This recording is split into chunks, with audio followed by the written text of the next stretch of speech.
Bismillahirrahmanirrahim. Assalamualaikum warahmatullahi wabarakatuh. Waalaikumsalam warahmatullahi wabarakatuh. Untuk absen hari ini di room chat ya, di Zoom, kemudian tuliskan nomor absen, NPM dan nama lengkap. Kelas C ini ya, dari D3 Perbankan dan Keuangan. Materi yang udah saya uraikan sampai bab mana? Bab filsafat sudah kan ya? Bab 5. Halo? Yang udah saya jelaskan? Pak. Sudah, filsafat sudah, Pak. Oke, jadi kita hari ini akan melanjutkan ke pembahasan ya di bab 6, yaitu Pancasila sebagai sistem etika. Walaupun saya sudah memberikan tugas ya. Saya sudah memberikan tugas di etika, tapi saya akan menguraikan ya keseluruhan dari poin-poin penting di bab etika ini ya.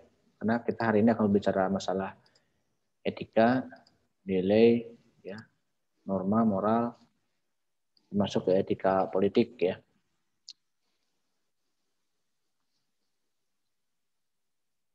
Oke teman-teman semua ya, silakan ya kalau tidak ada kendala teknis, sekali lagi dibuka saja audionya, videonya. Kalau memang tidak punya niat untuk ikut belajar ya tidak perlu ya, tidak perlu untuk ikutan. Saya hanya ingin berbicara di hadapan yang mau ikut belajar saja. Oke, ini merupakan bab yang sangat penting juga ya, selain bab-bab yang telah kita lalui bersama. Karena berbicara etika politik, ya, ini sangat erat kaitannya dengan kehidupan kita ya. Bahwa manusia sebenarnya di bab filsafat ya, sebagai makhluk yang berpikir ya, dan cabang dari pikiran manusia itu sendiri itu ada filsafat praktiknya atau filsafat produknya, yaitu etika. Mungkin kalau kita analogikan sebenarnya etika yang lebih banyak kepada berbicara masalah perilaku ya, berbicara masalah tindak tanduk manusia, itu tergantung apa yang ada dalam pikiran manusia. Jadi orang yang berpikir itu, manusia yang berpikir itu ya, nanti akan diejawantahkan atau akan dimanifestasikan dalam bentuk perilaku. Jadi apa yang kita ucapkan, apa yang kita lakukan, tergantung sebenarnya apa yang kita pikirkan. Ya. Karena manusia sebagai makhluk yang berpikir. Ya. Oke teman-teman semua, mungkin saya akan sedikit mengulang lagi ya, bahwa kalau berbicara masalah etika di sini, ya, ini tidak bisa kita lepaskan dari berbicara masalah nilai ya, norma,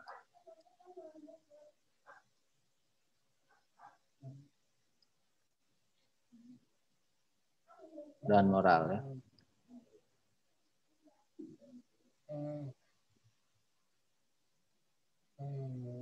Ini nanti dari sini akan muncul apa yang disebut dengan karakter ya.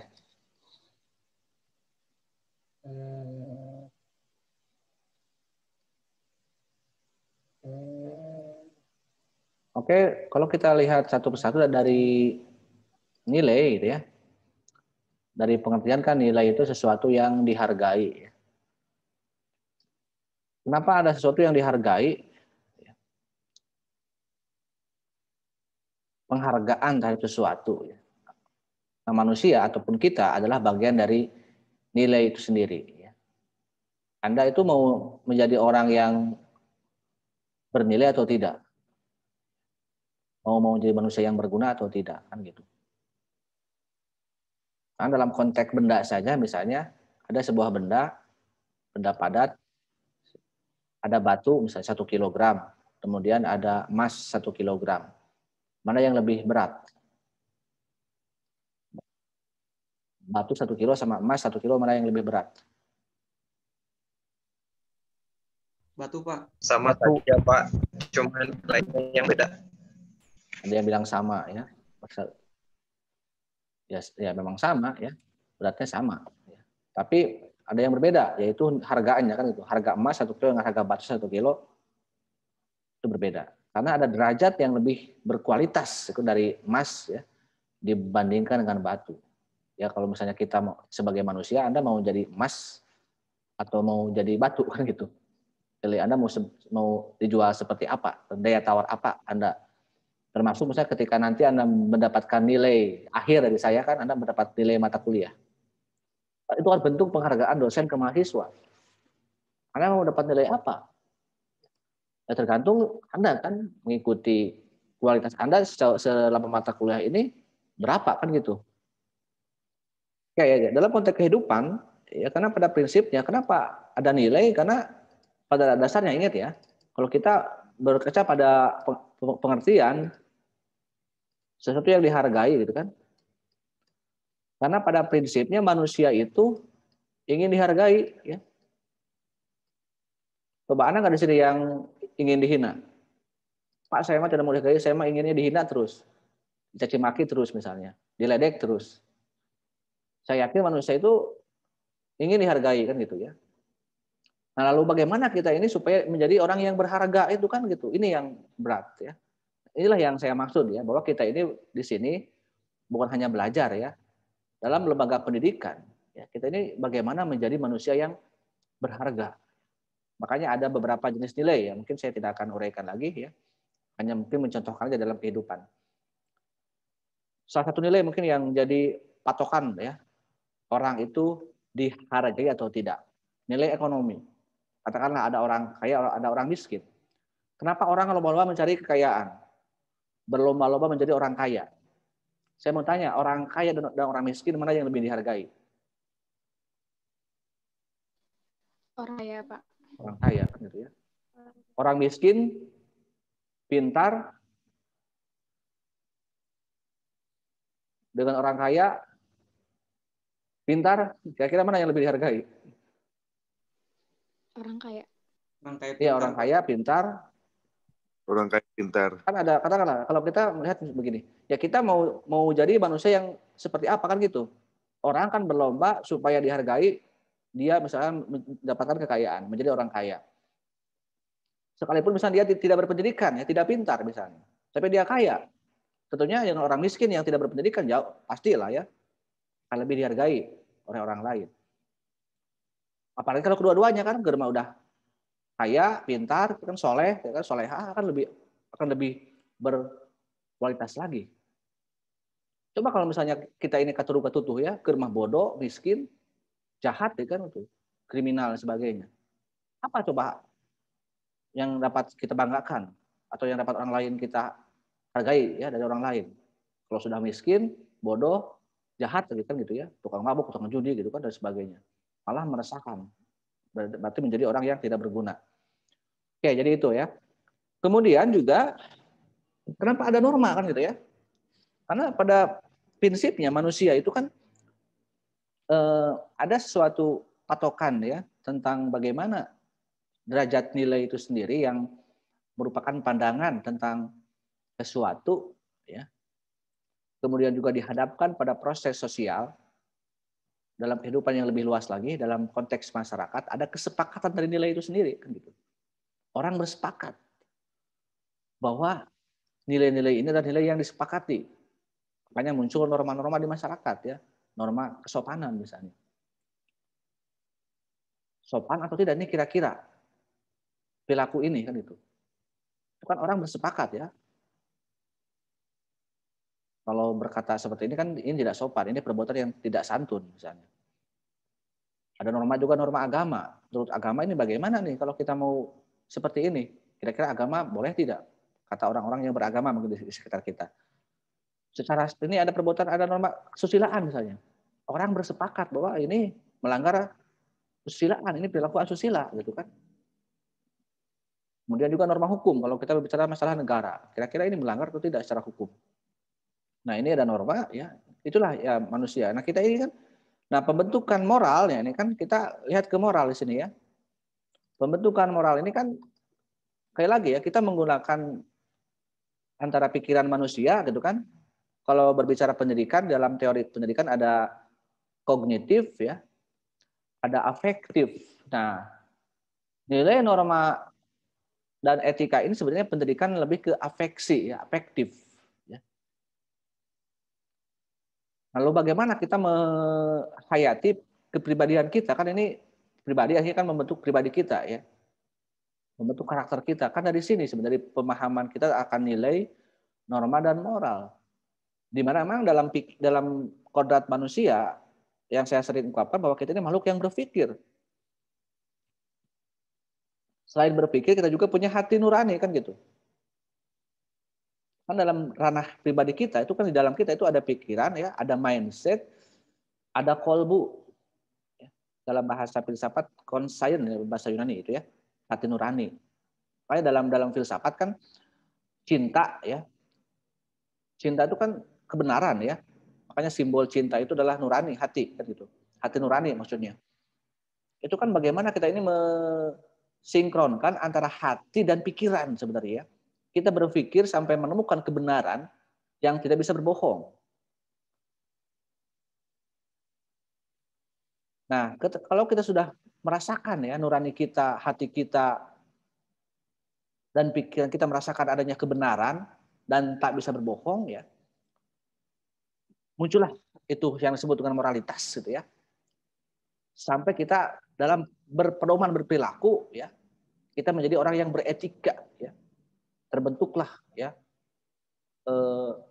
manusia yang beretika, orang yang punya kode etik dalam bertingkah laku ya. Tentang baik atau buruknya kita dalam bertingkah laku. Jadi baik buruknya seseorang itu sebenarnya simpel sebenarnya kalau kita lepas dari teori-teori ini, konsep-konsep nilai norma moral ya. Secara sederhana mungkin begini, Anda kan punya pikiran ya. Dalam bahasa lain mungkin mindset ya. Kognitif, ranah pikiran tentang bagaimana kita ini berpikir. Kemudian attitude ya, di sini ke moralitas kita ini, kita kan punya nurani juga. Jadi sebelum kita menjadi berperilaku itu, kita mau menggunakan hati nurani dulu, mau menggunakan pikiran dulu, mau menggunakan kedua-duanya, atau tidak menggunakan kedua-duanya. Itu kan bisa aja orang itu kan. Orang itu bertingkah laku itu bisa tanpa pikiran, atau hanya pikiran saja, atau hanya hati saja misalnya, terbawa perasaan, baper gitu kan. Atau menggunakan kedua-duanya. Berarti kalau menggunakan kedua-duanya orang dalam keadaan sadar gitu kan. Kalau seandainya misalnya orang tersebut tidak menggunakan kedua-duanya, berarti orang itu dalam keadaan tidak sadar atau tidak peduli pada dirinya. Nah, inilah pentingnya bahwa manusia itu ya, karena punya pikiran, karena punya nurani, sehingga dapat dibentuk, dididik. Ya. Makanya ini kan proses pendidikan. Ya. Anda itu sedang menempuh proses pendidikan ya, bukan hanya pembelajaran ya, tapi juga pendidikan. Itu hakikat dari pendidikan ya, proses perubahan perilaku itu. Sehingga kalau kita sudah menemukan ya apa yang dianggap benar menurut ya, nurani kita mengatakan benar, sehingga kita dapat melangkah tentang baik buruknya sesuatu itu, tentang bagaimana nanti akan muncul dalam karakter, akan menjadi karakter atau kepribadian ya. Makanya kita jangan harus pandai-pandai merenung ya, atau dalam bahasa Sunda itu ngaji diri gitu kan ya. Kenapa ada orang yang tidak menghargai saya? Kok kenapa saya ini tidak dihargai oleh orang lain misalnya? Kok tidak peduli sama saya? Kok orang lain menganggap saya ini kok orangnya, kata saya ini berdegong. Kata orang saya ini pendiam. Kata orang saya ini aktif. Kata orang saya ini lucu misalnya. Kata orang saya ini ganteng. Kata orang saya ini cantik. Itu urusannya kalau ganteng cantik. Tapi karakter begitu ya, ke lucu, berdegong misalnya, pintar, cerdas itu kan, santun. Kan bisa bermacam-macam. Nah, orang akan melihat karakter kita. Nah, adapun karakter adalah perilaku yang dominan, gitu kan ya. Ini yang dominan keluar.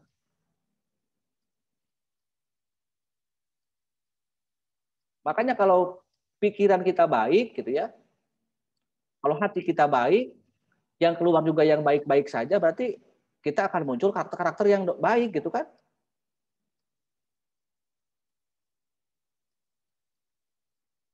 Tapi kalau pikiran kita negatif terus, hati kita pun terbawa negatif, itu kan gelap, tidak punya rohani kita tidak dipupuk, kita tidak dipupuk, kita yang muncul adalah mungkin negatif, perilaku yang buruk, gitu kan. Sehingga kita dianggap memiliki karakter yang buruk oleh orang lain, gitu kan, oleh manusia lain. Itulah manusia, gitu ya, dapat dibentuk, dapat dipupuk, ya, tentang karakternya, dapat dirubah. Ya. Kita ini bisa berubah, ya. Karena saya bilang kenapa orang itu karakter merupakan perilaku yang dominan, karena begini ya, orang yang dicap, oh si itu mah orangnya bedegong misalnya, mudah marah, pemarah. Karena memang yang sering keluar dia itu marah terus gitu kan. Tapi kan orang marah itu belum tentu juga dia itu marah terus. Mungkin dalam sekali dia bisa tidak marah, bisa ramah gitu kan, bisa santun. Sebaliknya orang yang pendiam pun, orang yang ramah pun, orang yang santun pun sesekali bisa marah.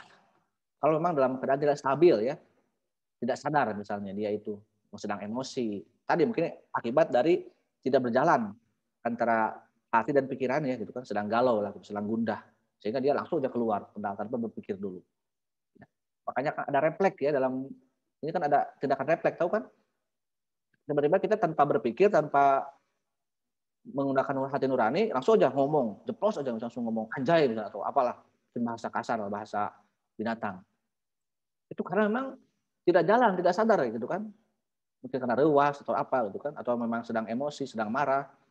Tapi kalau kita stabil ya mungkin kita akan menjadi pribadi yang baik gitu kan. Oh, pikirkan dulu matang-matang, oh hati, oh betul ya. Harusnya kita aja kan. Makanya seorang ahli psikologi mengatakan bahwa mindset ya plus attitude itu akan menjadi karakter building gitu ya. Oke, itu ya kurang lebih teman-teman semua bahwa pada intinya bahwa etika ya, bagaimana itu menuntun kita menuju ke arah kebaikan ya, menjadi pribadi yang baik, menjadi pribadi yang memiliki karakter yang baik ya. Orang yang senantiasa menggunakan pikirannya ya dengan baik, orang yang memang melihat sesuatu ya tentang bagaimana ada nilai norma apa dalam masyarakat. Sehingga dia dalam tindak tanduknya hati-hati ya, tidak sembarangan ya, tidak merugikan orang lain ya, dan menjadi orang yang mulia mungkin di hadapan orang lain ya. Orang lain merasa nyaman, merasa tenang gitu kan. Itulah dan itu bisa, saya yakin kita itu bisa. Tapi memang berat ya. Saya mungkin mudah untuk membuat atau Anda mudah untuk menjadi orang yang cerdas secara intelektual ya. Tapi saya tidak bisa menjamin ataupun Anda pun belum bisa menjamin ya.